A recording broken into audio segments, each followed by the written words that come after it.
trucking, got my chips cashed in. Keep trucking, like the Doodah Man. Together, more or less in line. Just keep trucking on. Hey, what's up, guys? It is me, the Liberty Hippie, here with you again for another episode of Homesteads and Homeschools. This is episode 109, which means you can find the show notes at homesteadsandhomeschools.com/109. I don't have a guest today. It's going to be me rambling on.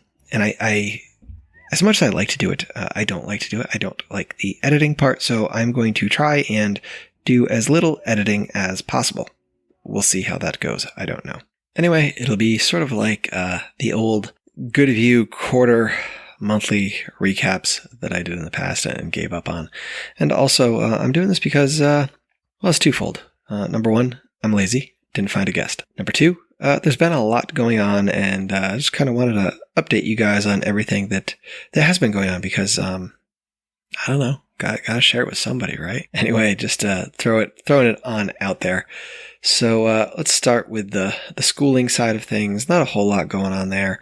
Our two youngest are still in public school, pre-K and first grade. And, our youngest, he's really kind of coming around and coming into it. There's a lot going on with him. And, there's some other things going on that we're looking at and seeing, what kind of resources we can use to suit them better, whether it's in a school setting or a homeschool setting or something like that, and how that may or may not work. Ideally, we would like to, but there are some things that need to happen before we pull them out and homeschool them full time. That said, it's been going okay, but there are definitely some things where it's just like mind-boggling. That you have like a 6-year-old wanting to wear her mask because it's dangerous not to. Right, like 6 years old, and they've been brainwashed into this line of thinking already, even at home, with us, even in the car sometimes. And it really just kind of makes you think, what else is being plugged into these kids, right? What else are they being taught to believe as fact and not question? It's kind of frightening, some of the things that came home, some of the coloring sheets and the books and stuff, telling kids how to stay safe, like stay away from your friends and, always wear your mask and don't hug people and just stuff that's like, man, what are we taking away from kids these days, locking them down like this and teaching them to just be so afraid of everyone and everything around them, right? That they're going to catch this crazy, awful disease and die from it. And nobody's telling them that the chances of that happening are next to nothing. So anyway, my little rant on that for the day. And that's pretty much the extent of school, homeschool with, our older two homeschooling with our older two is going well. I think at the beginning of March, I'm going to start, helping out at, one of the local co-ops, on Mondays. And, I think the kids are going to be looking forward to that too. They get to see their friends a little bit more, and the day lasts a little bit longer because we, don't get to do as much school, as much stuff. Concentrate is kind of spread out, but, they do get out with their friends a bit more. So it's kind of a trade-off. It'll be good. It'll be good to see other things, and might have her on the show at some point if I, get the huevos to ask someone I actually know in person to sit down and have a conversation. Something about that is quite daunting to me. Not sure why, not sure what it is. I just, it is. But moving on to all the stuff happening around here, on the homestead. All right. So I'm interrupting the show today. It's got to be important. Trust me, it is. I'm up here every week speaking freely, encouraging you all to express yourself, having mind-changing conversations, planting little rebellion seeds that will grow into giant pumpkins of persuasion. Why am I up here? Because I love to run my mouth. Because I believe in free, uncensored speech. That's why. Because without the innate right to speak my mind and gather at will, the ability to communicate and exchange ideas disappears. And I can't think of a better way to exchange these ideas than over a delicious cup of coffee with the people that matter most. So together with John Odermatt over at Finding Freedom, we've teamed up to create Run Your Mouth Coffee to bring you the tantalizing coffee you need to get the uncensored speech flowing. Check us out at rymcoffee.com and use promo code Homestead to get 10% off your first order. That's rymcoffee.com, promo code Homestead. So when we first moved down, our garden, we had a really nice garden for a couple of years. Our chickens, we had our chickens. And then we kind of spread ourselves out a bit. And I think we did that twofold, right? We had our chickens, and then we started doing the meat birds, which kind of fell into the layers, and, it was not that big of a deal, but it was something. And then we got the goats, and we were trying to, put up fences and pay attention to them and, learn what needs they have in terms of feed, in terms of maintenance, care, and then we threw the horses in on top of that. And that's a whole other ball of things that you need to learn: feeding, grooming, maintaining, all of that crap that I have a great disdain for. They are nothing more than sports cars for rednecks. They don't do anything for me. But anyway, we have them, and I have somehow fallen into riding one of them, which some days it's enjoyable.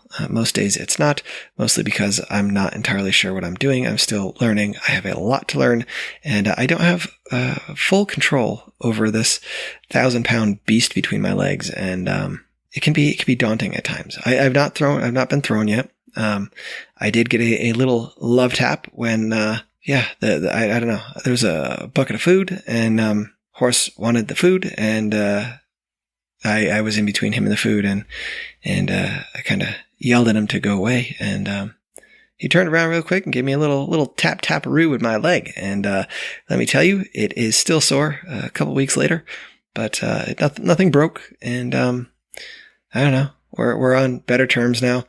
He didn't like afterwards. I kind of chased him around with not a 2x4, but it was more or less a 2x4. So he got the idea that I was quite unhappy with him. But that's my bit on horses. Don't succumb. Don't give in. Don't let your pretty little daughter and your lovely wife convince you that horses are a good idea, because I'm gonna go ahead and say they're not. Anyway, that's to say that we've spread ourselves out too thin. We also threw our two younger kids onto the pile, and that was a lot, right? Our youngest is better now. He can run around outside, and he doesn't just disappear. He doesn't run off into the woods at will. He doesn't run to the road anymore. He still has a tendency to kind of disappear, climb to the top of a barn, right? We have a 12-foot carport type barn, and it's corrugated side, and he will climb it, and he will stand on the top of it. He hasn't done that in a couple months, but it's dangerous. It's scary. And it's one of those things where it's just, you have to have an eye all the time. And so, doing some of the gardening, getting the garden in and doing all that stuff, we just didn't have the time for it. You couldn't just take the kids out and let them run around, let them help out a little bit here and there and do what you need to do, because they weren't able. Right? You had to have a parent on them all the time. And so even when you would get plants in the ground, weeding, watering, maintaining, all that stuff was just very hard to do. This year, we're going to try it again. We've put together a couple of cinder block raised beds, and we've dug down a little bit. Cinder blocks are 8x16, so it's 8 inches high off the ground, but we've dug down a little bit underneath, and we've added almost like a hugelkultur type setup, but it doesn't sit up as high as a typical hugelkultur would. And so hopefully we're going to get that to work a little bit better. Because it's the same thing that happened to my parents as a kid growing up. They had a garden. They had a really nice garden. I remember it as a kid. And then as my brother and I got older, they just kind of didn't have time for it anymore, right? You're taking care of the kids, doing all this other stuff. And so the garden gets put on the back burner. And that's something that I don't really want to fall into, but it's something that is very easy for me to foresee happening. So we'll see what happens. We're still going to rock the garden in the back. It's just straight in the ground. Try to do our onions and some of our root crops there. Then we have the raised beds kind of in the front. And we're going to try to do more of our corn, tomatoes, pepper, etc., that sort of stuff. And once that gets going, I'll try to get some pictures and put that stuff up as well. That's the big thing on the garden side of it. If you need seeds, go check out our boy Dag over there at agoristacres.com. He's got all the seeds that you need, and there is a discount code for that. I think it's Hippie10, I believe. Hippie10 is the discount code. If not, I apologize. Go get your seeds from him anyway. I'll put the link in the show notes. And so that's about it. Yeah. So there you go. That's the garden, and hopefully we'll be able to pull some stuff out of it, because that's something that really is kind of important to me. You know, it's one thing to have meat and eggs, milk, that sort of thing, but the vegetables are the big part that you can get, just nice to have, and storing them, right? All that good stuff. So, and now I guess onto the big thing. We have goats. We have dairy goats, some Saanens and some Nubians, and we have some meat goats. And the meat goats we got them probably like 8 months before we got our dairy goats.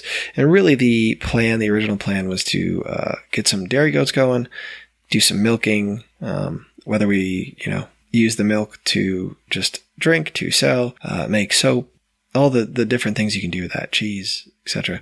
So the meat goats were kind of like a test run. Can we do this? Can we raise these goats? Do we want to do goats? I wanted to do sheep, but we decided to go with goats, and it was one of those things. We let's just try it out and see what happens. So as as our goats grew, we had them all together, all the meat does, the dairy does, and our bucks together. And as the bucks got a little bit older, they started getting a little friskier. So we moved them into the other pasture with the horses, and we put the dairy or the meat does in with them. And we knew there was going to be some hanky-panky going on. And when you talk to local goat people around here, that's what most of them do. They put their bucks in with their herd, and they just let them run amok and do whatever and drop kids in the field, and that's how it goes. They just move along with their day. That wasn't exactly how we wanted to do things. Really kind of wanted to make sure that the babies survive. We can either keep them, eat them, sell them, whatever the case may be, and potentially milk the meat goats just for kicks to see what happens. See if we can, again, if it's something that we can do. Well, the problem with that is you don't know when conception actually happened. You have a very vague idea and a big window. And I guess as you get more practiced in recognizing the signs of goat pregnancy and how far along they are, you could probably do it and then separate them as they get closer. For us, it was a total guessing game. We knew the tails got floppy. Okay, so the ligaments are loosening, so maybe we got, 2 weeks, a month, sometime in there. You see their bellies start to drop a little bit more. You're like, okay, well, we're getting closer. But you don't really know. You don't have like a date on the calendar where you can look at and say, okay, we're getting closer. Couple days now. All right, we're past that date. So anytime, it isn't there. And so for us, the first time, it was a little chaotic. We did have a birthing section set up. I cut a little bit out of the one pasture with electric that has a barn in it, and set up a couple stalls in there.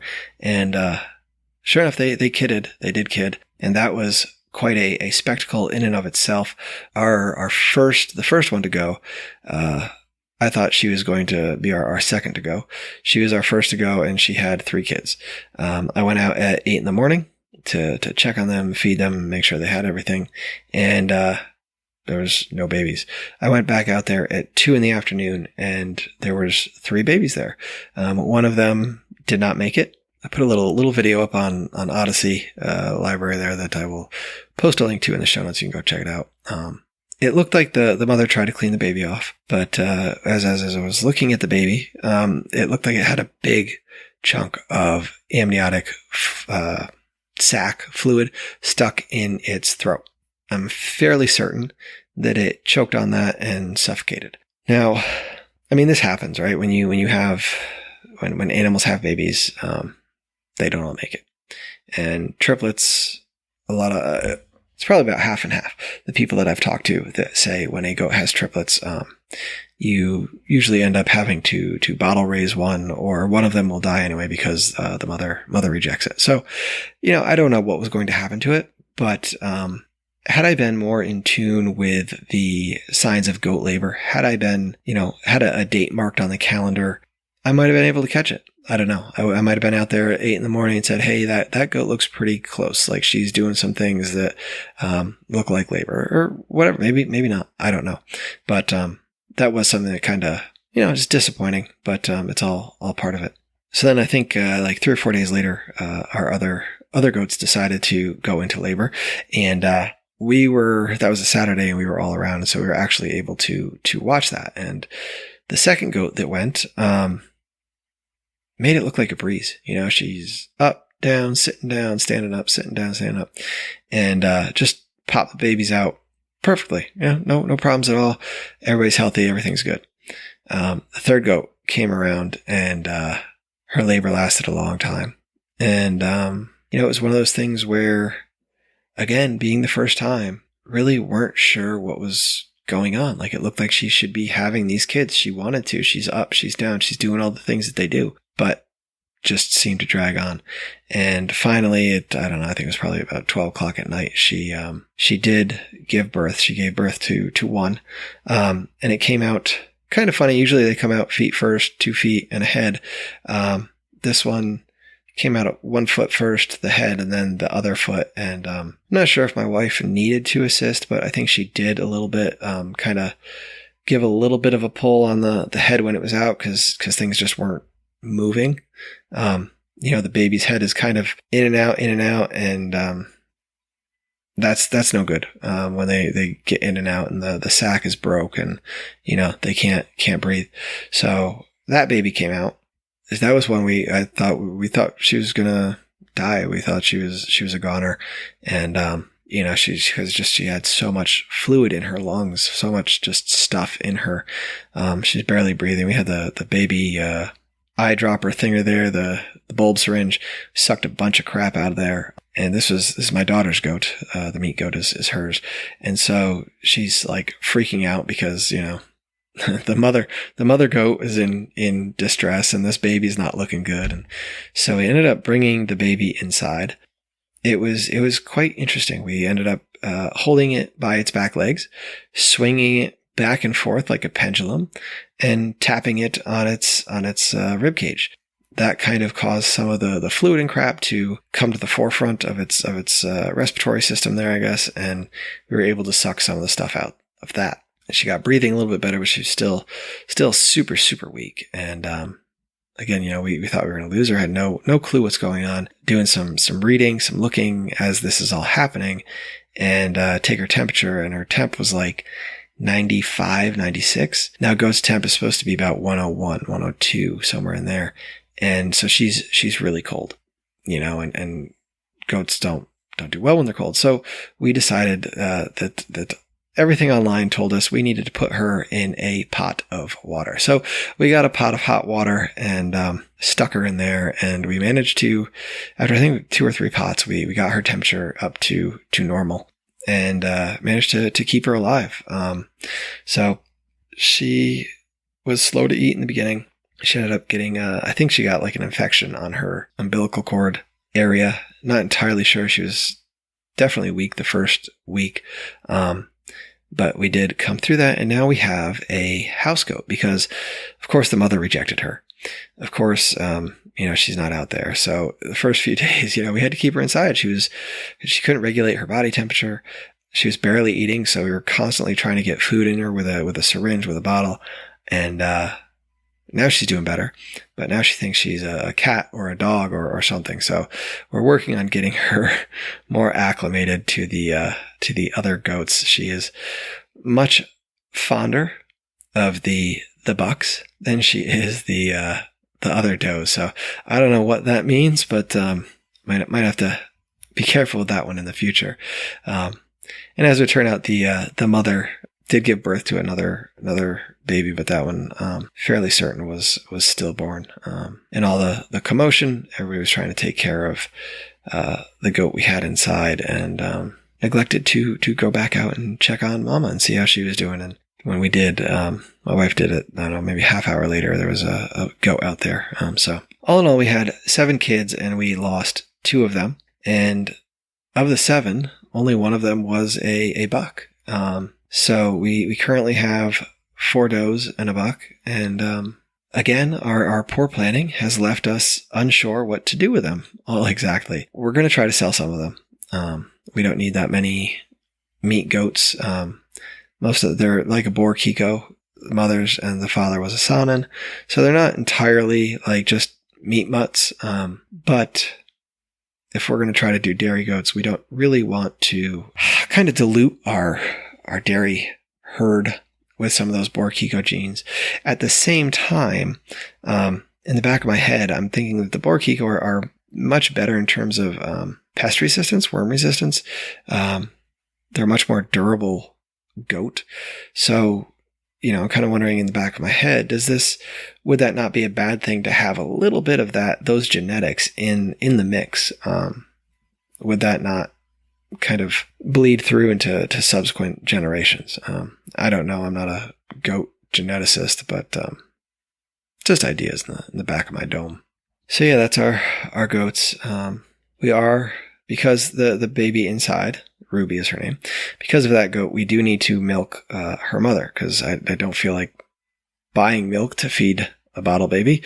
And we have a goat that is in milk, so we're milking her twice a day at 7:30 in the morning and the evening. And it's been an experience. We don't have a milk stand set up yet. I really need to get one of those, but we are able to get about half a gallon a day from her. So far as yet, we haven't done anything with the milk other than feed the baby. We're getting a little bit of a surplus, but we do need to feed the baby goat a bit more as time goes on. So once it is all said and done and the baby is weaned, I may try to do some stuff with the milk. I'm not sure what, whether it be just consumption, cheese. I try to make some fermented beverage out of it. Can't remember the name right now.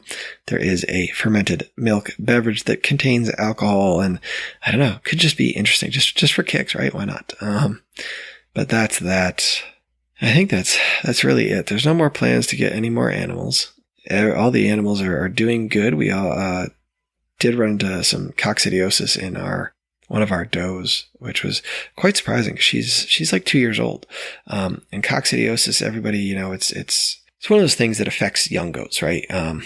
Mostly 6 months and under, or within like the first year. And as you get further away, everything I'd always read said it's slim to no chance that it's going to be coccidiosis. But ended up, that was what it was. We do have our microscope, and we've been doing some fecal samples of our own, and that's been kind of a fun thing for all of us to learn together, kind of a homeschool type thing, right? Figure out what these things are in the microscope that we're seeing. What are they? And doing the research on all that, and reading up and doing all that learning, natural learning, I guess. But yeah, I think that's everything, guys. I don't know. Hopefully, I should have a guest next week for your pretty little ear holes to listen to, so you don't have to listen to my voice, I don't know how would you describe it? Crackly, groggy voice, all half hour long here. But yeah, go check out the show notes if you want. I don't know what links will be in there. Maybe some pictures. I don't know. I'll throw a link in there to the goats being born, or not being born. I have to put that video together. I'll throw some links to videos in there, and head over to patreon.com/libertyhippie. Go to homesteadsandhomeschools.com/Amazon and click through that link. I know people are using Amazon less and less, and I don't blame you, but sometimes they're the only ones that have what you need, it seemed like. So go check that out. That's my affiliate link. And I guess that's all. Run Your Mouth Coffee, rymcoffee.com. Pick you up some beans there. We are not accepting crypto yet. I apologize. I keep getting heckled because we're not in the works. Got to sit down and do it. And that's all, guys. I appreciate you guys being out there. I appreciate the comments and the conversations and everything, and hope you guys learn something, take something from this, even if it's just to fill up space in your playlist, your drive to work. Who am I kidding? You're not driving anywhere. You're sitting home, eating Cheetos, getting cheese dust all over your mask. And guys, thank you for being here. Thank you for coming back. And remember, get out there, sow those seeds of liberty. We can all reap sheaves of freedom together. I'm gonna ride us his dream.